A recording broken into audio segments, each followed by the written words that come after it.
السلام علیکم ورحمۃ اللہ وبرکاتہ۔ نحمد و نصلی علی رسولہ الکریم، اما بعد، اعوذ باللہ من الشیطان الرجیم، بسم اللہ الرحمن الرحیم۔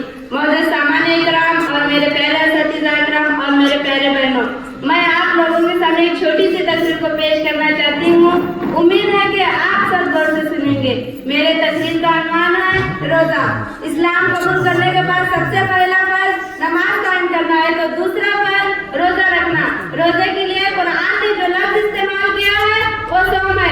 لغت میں صوم کے معنی ہے رک جانا، خواہش کا تعلق کھانے پینے سے ہو یا آگ جیت کرنے سے یا چلنے پھرنے سے۔ اس سے یہ معلوم ہوا ہے کہ کسی عمل سے رک جانے کا نام صوم ہے۔ روزے کی حالت میں انسان کھانے پینے اور تمام قسم کی برائیوں سے رک جاتا ہے، اور روزہ اللہ کے لیے اپنے آپ کو ہر چیز سے بچا لینے اور پورے طور پر اللہ کی طرف متوجہ ہونے کا نام ہے۔ روزے کی حالت میں انسان فرشتے سے کھا جاتا ہے۔ فرشتے کھانے پینے کی تمام ضرورتوں سے پاک ہے۔ اللہ تعالیٰ کی عبادت اور حمد ثنائی ان کی غذا ہے۔ روزے کی حالت میں مومن کی خواہش جنت اور کھانے پینے سے الگ ہو کر اللہ کی عبادت اور بندگی میں مصروف ہو جاتا ہے۔ روزہ اصل اور خالص عبادت ہے۔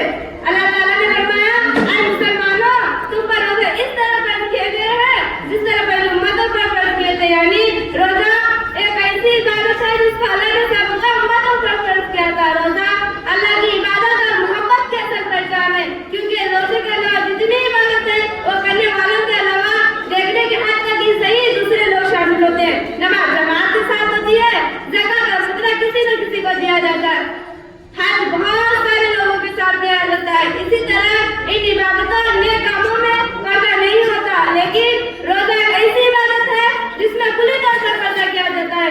اسے صرف اللہ کی خوشنودی